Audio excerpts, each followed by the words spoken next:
임용고사입니까? 임용고시입니까? 엄격하게 이야기하면 임용고사이겠죠. 우리가 사법고시, 행정고시 할 때 고시라고 하는 말을 쓰는데 임용고사가 고시만큼 힘들기 때문에 고시라고 하는 말을 쓰지 않나 하는 생각을 해봅니다. 정확하게 제가 확인해 보진 않았지만 임용고사가 맞지 않을까 생각을 해봅니다. 그리고 임용고시를 준비시키는 학원의 강사들이죠. 학원 강사들입니다. 학교에 근무하는 분들을 교사라고 하고 학원에 근무하는 분들을 강사라고 하고 대학에서 가르치는 분들을 교수라고 합니다. 그런데 학원에서 임용고시를 가르치는 선생님들을 모두 교수라고 하는 것을 보면서 깜짝 놀랐습니다. 물론 제가 고등학교 재학생들과 함께 교육대 사범대를 준비할 때 교수라고 하는 말을 쓰라고 하는 것은 선생님 저에게 교수라고 불러달라는 것이 아니라 앞에 계신 면접관이 교수님이시기 때문에 예 교수님이라고 호칭을 부르는 연습을 실전처럼 하라고 해서 썼던 것이지 저를 교수라고 부르라고 했었던 것은 아닙니다. 그런데 어떻게 학원에 계신 선생님들을 교수라고 하는지 이해가 되진 않습니다. 여러분, 사실인지 모르지만 노량진 임용고시 학원 300~400명씩 있는데 그 안에서 공부한 학생들이 한 해에 2~3명밖에 붙지 못한다라고 하는데 물론 과장된 표현일 수 있겠죠. 그 정도로 임용고시, 특히 중등 임용고시가 어렵다라고 하는 것이겠죠. 그래서 저는 오늘 임용고시 아무리 힘들어도 라고 하는 타이틀을 적어본 것입니다.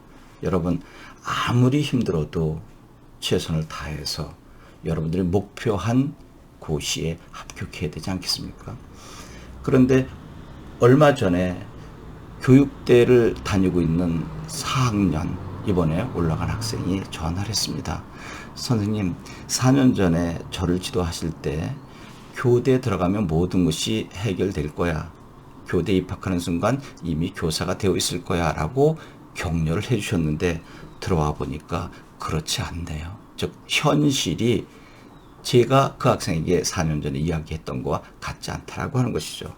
그래서 왜 그러냐라고 물어봤더니 졸업생 중에서 3수, 4수, 심지어는 5수, 6수 하는 학생들도 있습니다.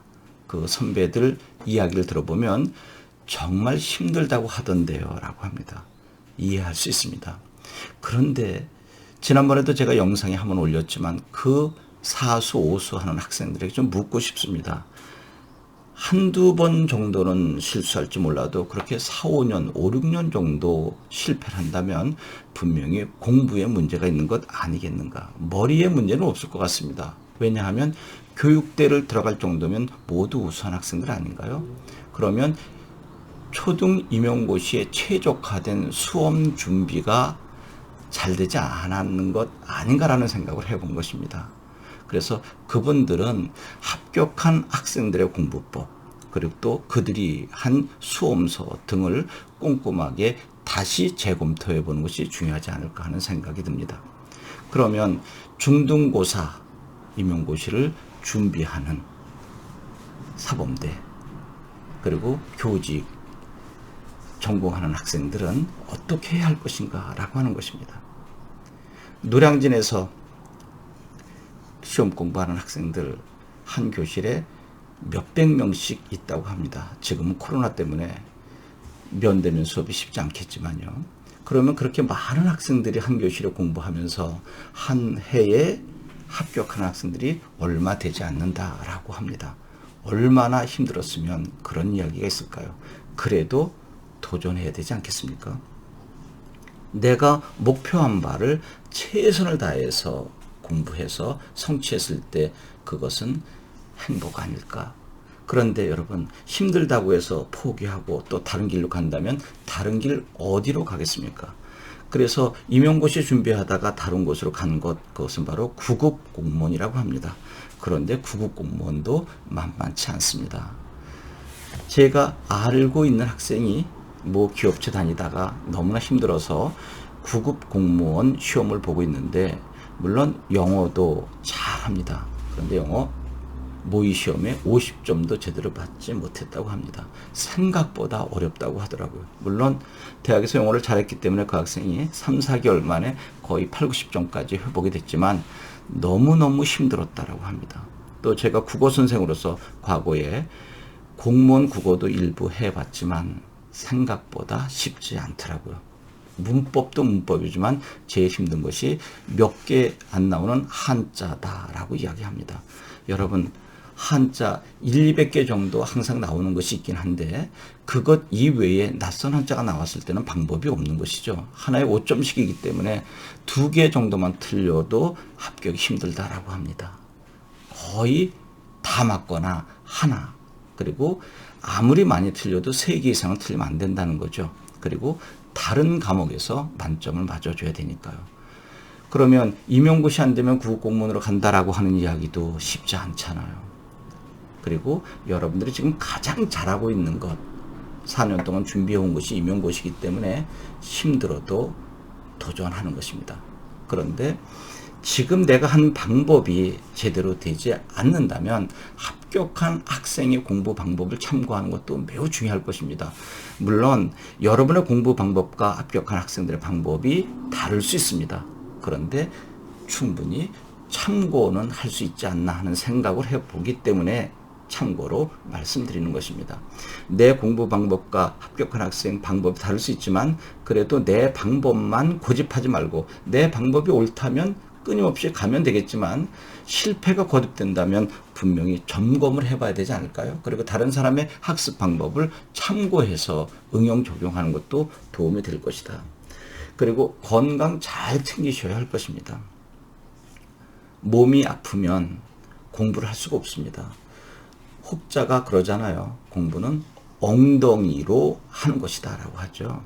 머리로 하는 것 맞습니다. 그런데 누가 오래 앉아 있느냐라고 하는 것입니다. 한 번 앉으면 보통 5시간, 6시간 정도 움직이지 않고 앉아 해도 쉽지 않다. 그런데 한두 시간 하다 일어나서 나가서 담배 피고 휴식 취하고 또 친구들과 대화 나누고 이것은 바람직하지 않습니다. 한 번 앉으면 여러분 몇 시간씩 앉아서 집중해 보세요. 그리고 가장 좋은 방법은 반복 학습이겠죠. 끊임없이 반복하고 반복해서 보지 않고도 몇 페이지에 무엇이 있는지 정도 알아야 할 것이고요. 또 더 중요한 것이 무엇이냐라고 한다면 기출문제일 것입니다.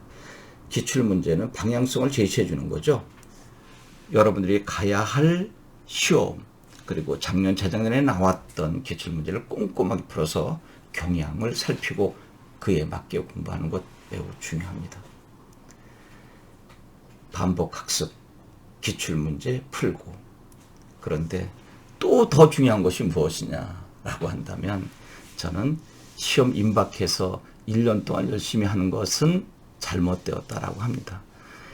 3, 4학년 학생들에게는 해당되지 않겠지만 이번에 1학년 입학한 학생들이라면 1학년 때부터 차근히 4년 동안 계획을 세워놓고 공부하면 그렇게 힘들지 않게 합격할 수 있지 않나 생각을 해봅니다.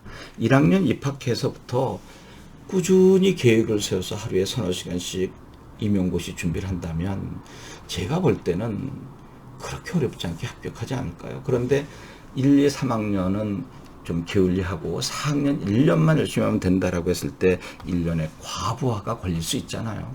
정말 머리가 좋고 뛰어난 학생이라면 뭐 몇 개월 공부하고도 될 수 있겠죠. 근데 몇 개월 공부해서 될까요?